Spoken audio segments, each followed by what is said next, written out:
everyone, it's Teacher Michelle again. Today I wanted to talk to you a little bit about some classroom management skills when you're teaching online. So, as you know, I am a QKID teacher who teaches English to children all the way in China, and I do this super early in the morning. Now, keep in mind when you're teaching these students, if you're teaching in the morning, it's at the end of their day. So for the most part, they've already gone through a full day of school. They're starting to wind down. Maybe they're eating dinner or haven't eaten yet and are a little bit hungry. So sometimes the students might be a little bit unwieldy. But I will tell you this, these students are the most well-behaved students I have ever experienced in my life, and it must be a cultural difference. So my experience working with children, I've worked with kids through K through 12, all the way up through the university level where I currently work. And I will say that these students are very attentive and they're very in tune during class time. Now, most students are, not all of them. There have been a couple times where you will encounter a student who is just not interested. Maybe it's that 12-year-old who thinks they're too old for the program, or they're not interested in what you have to say and they tune out, or they don't want to respond. Or sometimes it might be the student who is falling behind and might not fully understand what you're saying, so maybe they're at the wrong level. But for the most part, the majority of the students that I've run into, I have had close to zero classroom management issues. So for those few students that I have had some classroom management issues with, usually I found that you just need to kind of redirect them. So the challenge when you are teaching online is that you're not physically there to wrangle them from the other side of the room or to, make them pay attention. So what you have to do is think, how am I going to make them pay attention without physically being there? And here's a couple of strategies. What I love to do are high fives. This is something that you can easily do through a computer screen. So when a student does something good, I just pop in and I say, "Great job! High five! High five! Good job!" And I make them do that. If they don't understand what you're saying, I go like this. High five! High five! Yeah! Good job! High five! And that's one way to get them engaged. I find sometimes after we do a lot of flashcards or a lot of sentence work, the students might be a little tired. So I really find that doing high fives is great.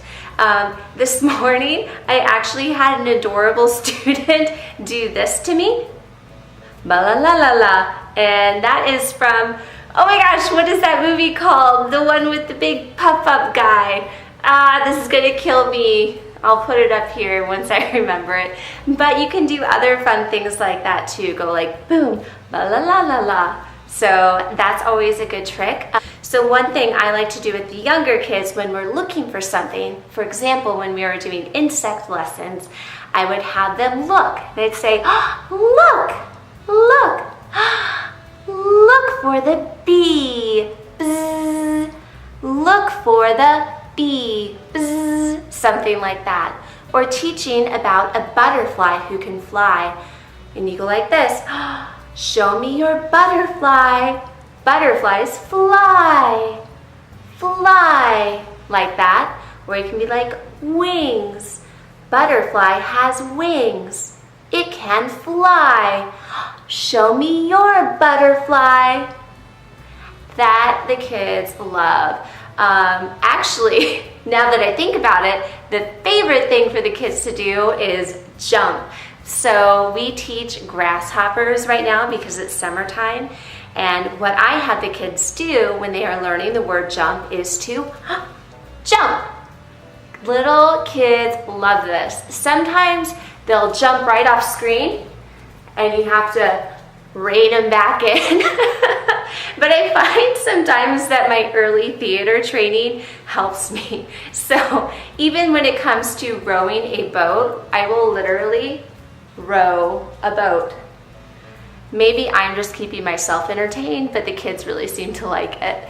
So those are a couple tips. If you can, just really play and have fun with them. Row that boat. You can jump. You can pretend to climb things. You can pretend to fall. Like, have fun with the screen and you'll get the kids laughing. They'll have a great time. The other thing I do to help with classroom management is to work on vocal inflections. So I change my tone a lot when I'm teaching. So sometimes I'm really excited and I'm up here and I'm high-fiving, good job. But sometimes when it comes to a lesson, I lower my voice and I say, listen, and click, click, click. Click on bird, bird. And when you change your tone, the students are forced to listen in a little more. So by just changing your tone, instead of keeping everything at the same level, they're cued to listen in a little more. Happy dances, as dorky as it sounds, when we celebrate sometimes, or they do something cool, we do happy dance, happy dance. Kids love that too, and they can show off their own dances. But overall, in terms of classroom management, if you have a kid running off the screen, I'll send a robot out, because sometimes the parent will hear that robot from the computer. So I'll send a robot that says no video, even though they're there. Their student just isn't there. The video works, the student just isn't there. Some other funny things that happen is I think sometimes kids forget that they are on camera, and while their classmates can't see them, we as teachers can still see them. So you might see a couple of gross things that little kids do, like digging for gold. So just ignore that. But for the most part, I promise, the kids are really sweet and really attentive. And you really, if you're worried about classroom management issues, you shouldn't. All right, well, I hope that video was helpful. If you run into any funny scenarios or you have any questions, just let me know. Click subscribe if you want to stay in tune with what we're doing. Other than that, if you found my videos helpful or you want to use someone else's referral code, you can either use my link below or feel free to use another teacher if they're helping you too. Pay it forward. All right, well, thanks guys so much.